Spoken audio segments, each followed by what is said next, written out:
గౌరవ ముఖ్యమంత్రి శ్రీ రేవంత్ రెడ్డి గారిని ముఖ్య ఉపన్యాసం చేయవలసిందిగా కోరి ప్రార్థిస్తున్నాం.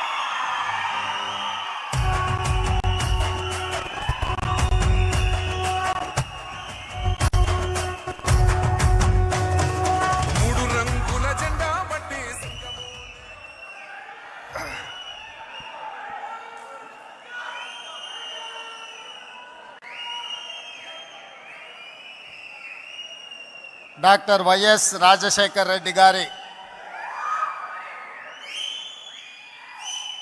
75వ జయంతి సందర్భంగా ఆంధ్రప్రదేశ్ కాంగ్రెస్ పార్టీ మిత్రుడు గిడుగు రుద్రరాజు అధ్యక్షతన ఆంధ్రప్రదేశ్ కాంగ్రెస్ పార్టీ అధ్యక్షురాలు డాక్టర్ వైఎస్ రాజశేఖర్ రెడ్డి గారి కుమార్తె ఈ రాష్ట్ర అధ్యక్షురాలుగా ఈ కార్యక్రమాన్ని ఏర్పాటు చేసి ఈ కార్యక్రమంలో శ్రీ రాహుల్ గాంధీ గారిని ముఖ్య అతిథులుగా పాల్గొనమని ఆహ్వానించడం జరిగింది. ప్రాథమికంగా రాహుల్ గాంధీ గారు ఈరోజు ఈ సమయంలో ఈ కార్యక్రమంలో పాల్గొని డాక్టర్ వైఎస్ రాజశేఖర్ రెడ్డి గారి 75వ జయంతి వేడుకలలో మీ అందరి మధ్యన ఉండాలని వారు భావించారు. కానీ మణిపూర్లో ఉన్న ప్రత్యేక పరిస్థితుల్లో ఏఐసిసి కాంగ్రెస్ పార్టీ అధ్యక్షుడు మల్లికార్జున్ ఖర్గే గారి ఆదేశాల మేరకు వారి మణిపూర్ రాష్ట్ర పర్యటనకు వెళ్తూ నన్ను ఆదేశించడం జరిగింది. ఆంధ్రప్రదేశ్ కాంగ్రెస్ పార్టీ శ్రీమతి షర్మిలమ్మ గారు ఏర్పాటు చేసిన కార్యక్రమంలో నా ప్రతినిధిగా మీరు పాల్గొని మన వైపు నుంచి సంపూర్ణంగా గాంధీ కుటుంబం ఎప్పుడూ వైఎస్ఆర్ కుటుంబానికి ఆంధ్రప్రదేశ్ కాంగ్రెస్ పార్టీ కార్యకర్తలకు వైఎస్ఆర్ అభిమానులకు అండగా నిలబడతామని చెప్పి మీరు వెళ్ళి వాళ్ళ మధ్యలో నించొని చెప్పి రావాల్సిందిగా రాహుల్ గాంధీ గారు నన్ను ఆదేశించడం జరిగింది. నాతో పాటు ఈ కార్యక్రమంలో ఆంధ్రప్రదేశ్ ఇన్ఛార్జ్ మాణిక్ ఠాగూర్ గారు, తెలంగాణ ఇన్ఛార్జ్ దీపదాస్ మున్షి గారు, ఆంధ్రప్రదేశ్ మాజీ అధ్యక్షులు రఘువీరారెడ్డి గారు, డాక్టర్ కేవీపీ రామచంద్రరావు గారు, మా సహచర మంత్రివర్గ సభ్యులు, ముఖ్యంగా మా మిత్రుడు పట్టి విక్రమార్క గారు, మిగతా మంత్రివర్గ సభ్యులు అందరూ కూడా ఈ కార్యక్రమంలో పాల్గొని ఈరోజు ఈ వాతావరణం చూస్తుంటే ఎవరైనా ఎవరి కుటుంబంలో ఎంత దగ్గర వాళ్ళు చనిపోయినా నెలకో 2 నెలలకో 3 నెలలకో వారి జ్ఞాపకాలు మన నుంచి దూరం అవుతూ ఉంటాయి. కానీ డాక్టర్ వైఎస్ రాజశేఖర రెడ్డి గారు మన నుంచి దూరమైన 15 సంవత్సరాలైనా వారి జ్ఞాపకాలు ఇంకా మన మదిలో మెదులుతున్నాయి.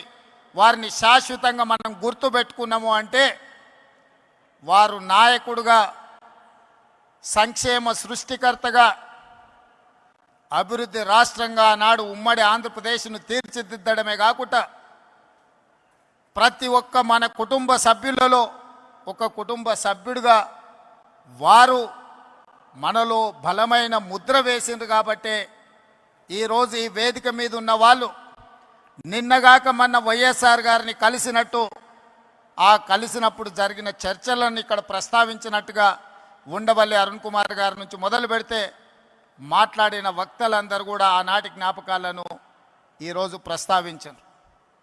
ఇది చాలా అరుదైన సందర్భం, అరుదైన అంశం.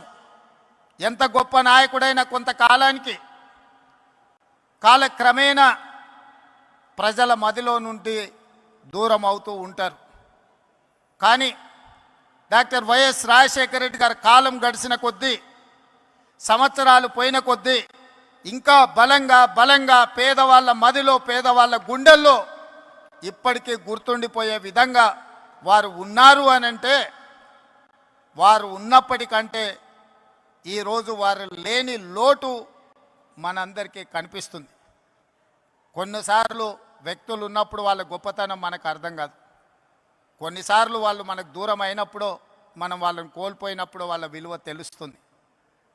ఈరోజు రెండు రాష్ట్రాలలో సంక్షేమమైన అభివృద్ధి అయినా ప్రజలతో మమేకమైన నాయకుడి గురించి చర్చ జరిగినప్పుడల్లా రాజశేఖర రెడ్డి గారు లేని లోటు ఈ సమాజం గమనిస్తుంది, ఈ సమాజం చర్చించుకుంటుంది.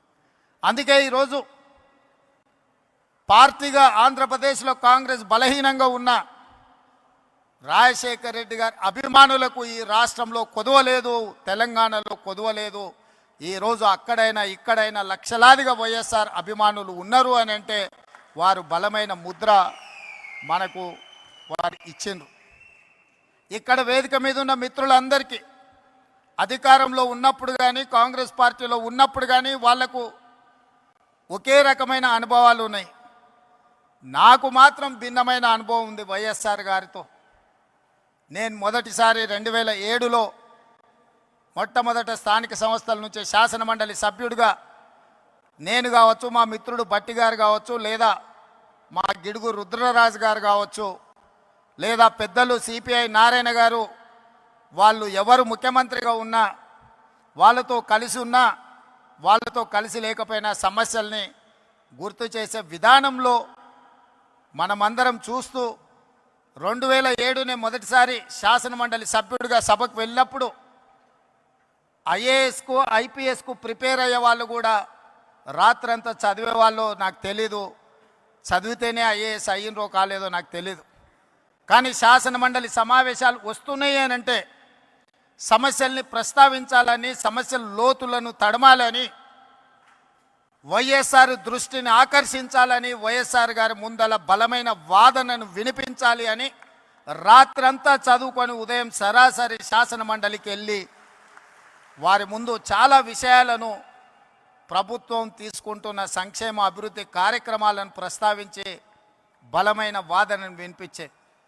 అదే కాదు 2009లో మళ్ళీ వైఎస్ఆర్ గారు రెండవసారి ముఖ్యమంత్రి అయినప్పుడు నేను మొదటిసారి శాసనసభ్యుడిగా ఎన్నికైన అదే విధానాన్ని కొనసాగిస్తూ మొట్టమొదటి బడ్జెట్ సమావేశాలలో వైఎస్ఆర్ గారు బడ్జెట్ను ప్రవేశపెట్టిన తర్వాత ప్రధాన ప్రతిపక్ష పార్టీ నుంచి దాదాపుగా 40 నిమిషాలు ఏకధాటిగా అంశాలను ప్రస్తావించినప్పుడు మధ్య మధ్యలో ముఖ్యమంత్రిగా పిల్లవాడని కాకుండా ప్రోత్సహించాలన్న ఆలోచనతోని నేను లేవనెత్తిన అంశాలకు డాక్టర్ వైఎస్ రాజశేఖర రెడ్డి గారు లేచి సమాధానం ఇచ్చేవాళ్ళు.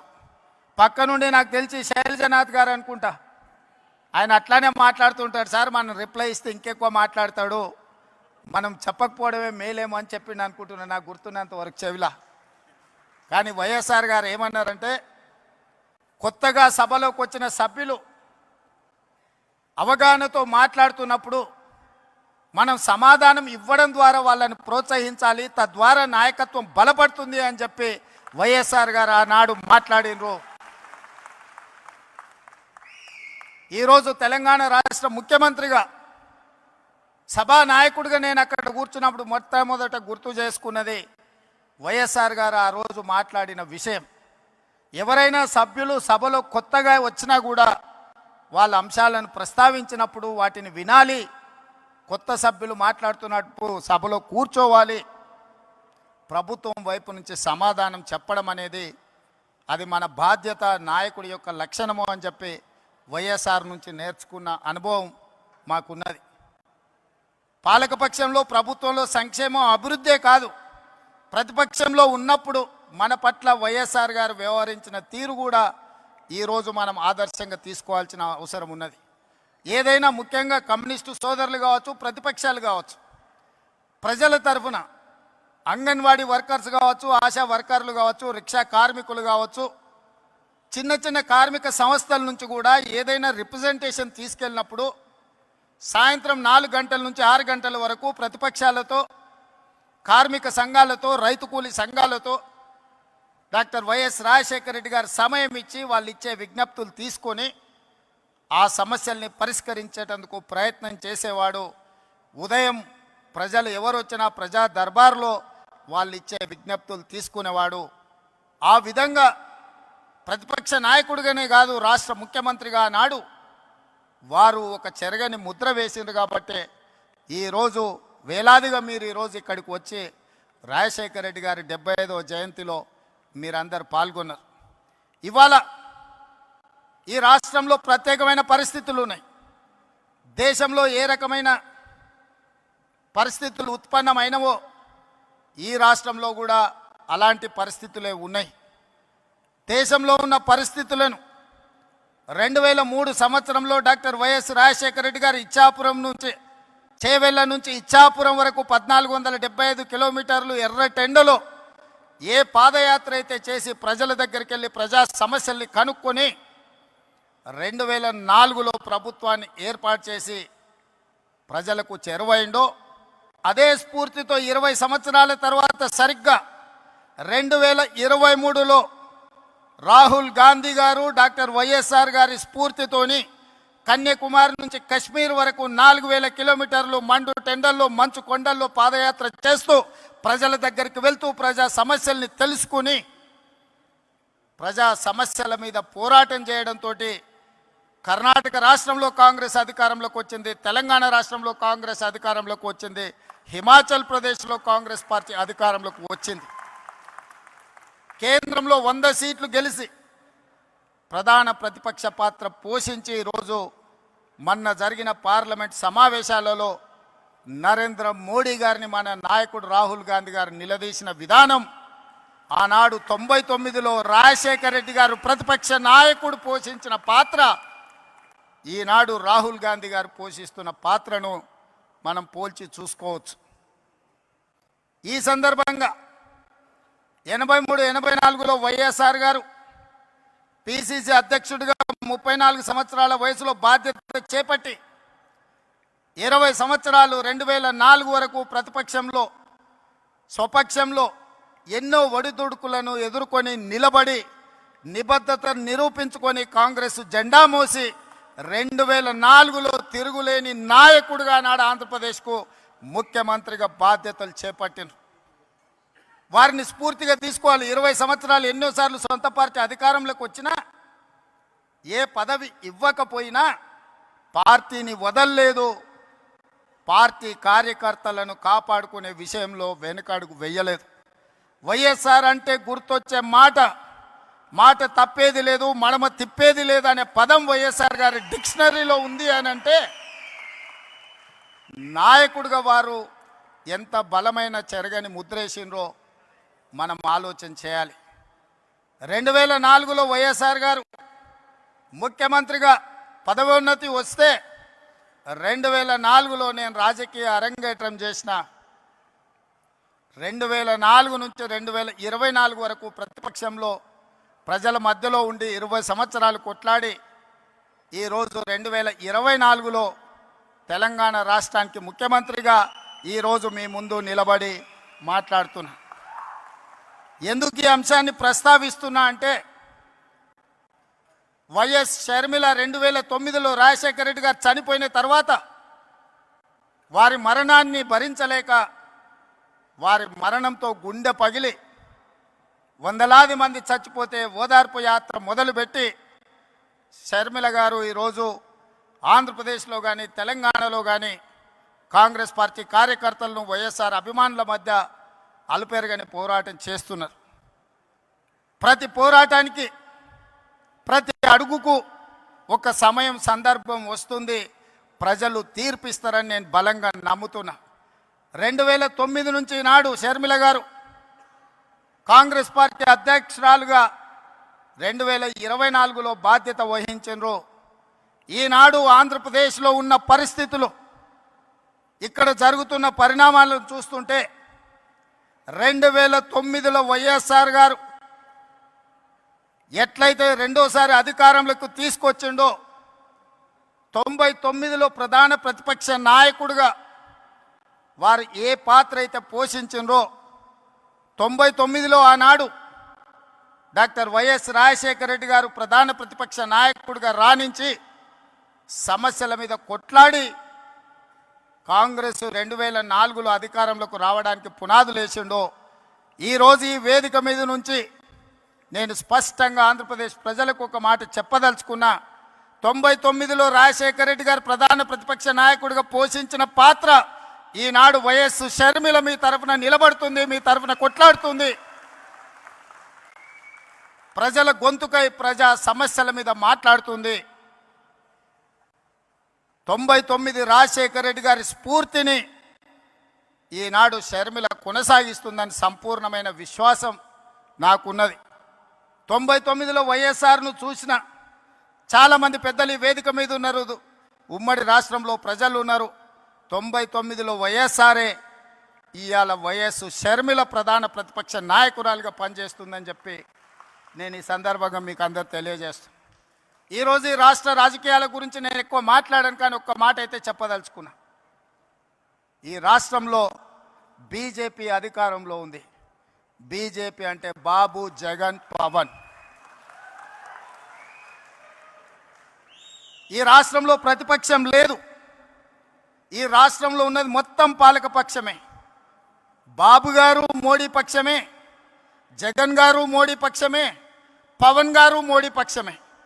మరి అంతా పాలక పక్షమైనప్పుడు ప్రతిపక్ష పాత్ర ప్రజా సమస్యల మీద మాట్లాడాలి, నిలదీయాలి, కొట్లాడాలి అని అంటే ఒక నాయకులు కావాలి.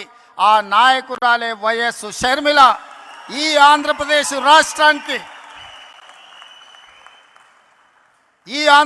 రాష్ట్రానికి ప్రజల పక్షాన, బడుగు బలైన దళిత గిరిజన మైనారిటీ మహిళల పక్షాన నిలబడి కొట్లాడేది, నిలబడి మాట్లాడేది, ఢిల్లీతో నిలబడి కలబడేది వైఎస్ షర్మిల. షర్మిల గారి నాయకత్వంలో మీరు పనిచేయండి. తప్పకుండా 2029లో రాజశేఖర రెడ్డి గారు ఏ విధంగా అయితే 1984లో ప్రస్తావన మొదలుపెట్టి 2004లో 20 సంవత్సరాలు కొట్లాడి ఆనాడు ఉమ్మడి ఆంధ్రప్రదేశ్కు ముఖ్యమంత్రి అయిండో, 2009లో ఈ ప్రస్థానం మొదలుపెట్టి 2029లో ఆంధ్రప్రదేశ్ రాష్ట్రానికి వైఎస్ షర్మిల ముఖ్యమంత్రి అవుతుంది.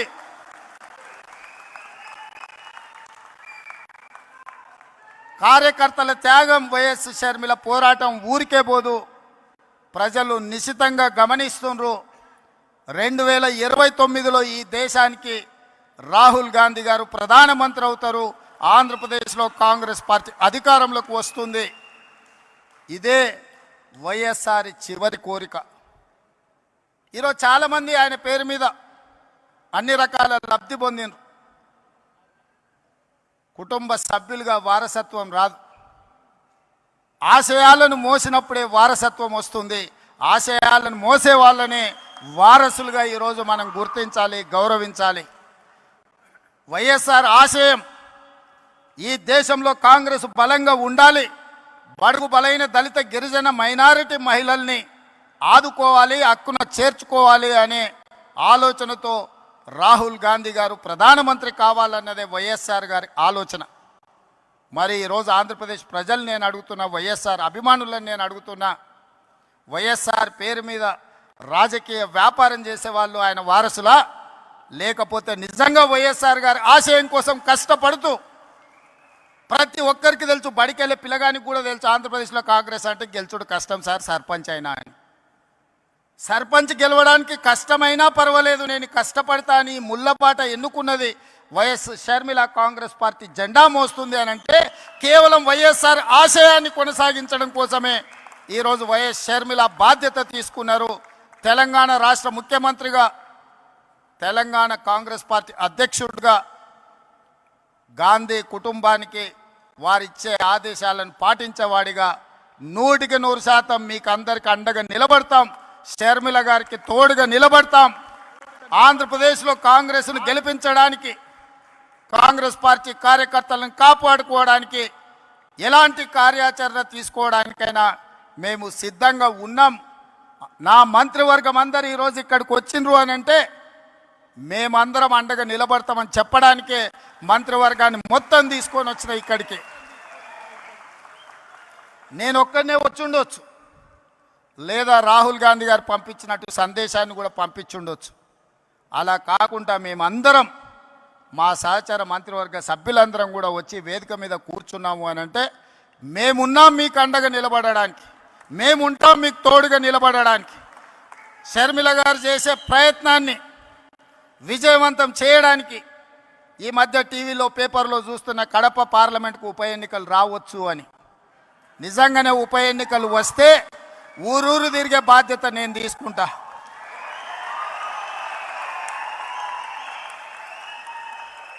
కడప పౌరుషాన్ని ఢిల్లీకు చాటే సందర్భం వస్తే కడప జిల్లా వాసుల తరఫున కాంగ్రెస్ పార్టీ జెండా మోయడానికి, గల్లీ గల్లీ తిరగడానికి, అక్కడి నుంచే ఎక్కడైతే పోగొట్టుకున్నామో అక్కడనే వెతుక్కోమని పెద్దలు ఏదైతే చెప్పినరో, ఏ కడప జిల్లాలో కాంగ్రెస్ పార్టీకి దెబ్బ తగిలిందో అదే కడప జిల్లా నుంచి కాంగ్రెస్ పార్టీ జెండాను ఎగరేసి ఆ గడ్డ మీద నుంచే పోరాటం మొదలు పెడదాం. మీరందరూ కలిసి రండి, మేము అండగా నిలబడతామని తెలియజేస్తూ మీ అందరి దగ్గర సెలవు తీసుకుంటున్నా. జై కాంగ్రెస్, జై కాంగ్రెస్, జై కాంగ్రెస్. తెలంగాణ ముఖ్యమంత్రి గారికి మెమోంటోని ఇవ్వడం జరుగుతుంది. దయచేసి అందరూ కూర్చోవాలి. సభా కార్యక్రమాలు అయ్యే వరకు కూర్చోవాలి ప్లీజ్. తెలంగాణ ముఖ్యమంత్రి గారికి ప్రదేశ్ కాంగ్రెస్ కమిటీ అధ్యక్షురాలు షర్మిలారెడ్డి గారు, పెద్దల కేవీపీ రామచంద్రరావు గారు ఒక మెమోంటోను ప్రజెంట్ చేస్తున్నారు. ఆ తర్వాత ఈ కార్యక్రమానికి వందన సమర్పణ చేయవలసిందిగా మస్తాన్ వాలి గారు, గౌరవ మాజీ శాసనసభ్యులు వారిని కోరుతున్నాం. మస్తాన్ వాలి గారు. సభాధ్యక్షులు సిడబ్ల్యూసి మెంబర్ పెద్దలు గిడుగు రుద్రరాజు గారికి, మరి ప్రజానాయకుడు దివంగత ముఖ్యమంత్రి శ్రీ వైఎస్ రాజశేఖర రెడ్డి గారి జయంతి కార్యక్రమానికి, మరి ఈ యొక్క ఆలోచనని అభివృద్ధి సంక్షేమం రెండు కళ్ళుగా ఉన్నటువంటి రాజశేఖర రెడ్డి గారి ఆలోచనల్ని శ్రీమతి షర్మిలమ్మ గారి రూపంలో ముందుకు తీసుకెళ్తారనేటటువంటి ఆలోచనతో ముఖ్యమంత్రి, తెలంగాణ ముఖ్యమంత్రిగా ఉన్నటువంటి శ్రీ రేవంత్ రెడ్డి గారు ఇక్కడికి వచ్చి వారు ఉప ముఖ్యమంత్రి మంత్రులతో పాటుగా మరి మాణిక్ ఠాగూర్, దీపాదాస్ మున్షి గారితో పాటుగా ఇవాళ అందరూ కూడా వచ్చి ఆంధ్రప్రదేశ్ కాంగ్రెస్ పార్టీ అండగా, మరి ఆంధ్రప్రదేశ్ కాంగ్రెస్ కమిటీకి అండగా ఉండేటటువంటి పరిస్థితి భవిష్యత్తులో మనం అందరం కూడా ఉండాలని ఈ కార్యక్రమాన్ని ఇంతటితో ముగిస్తామని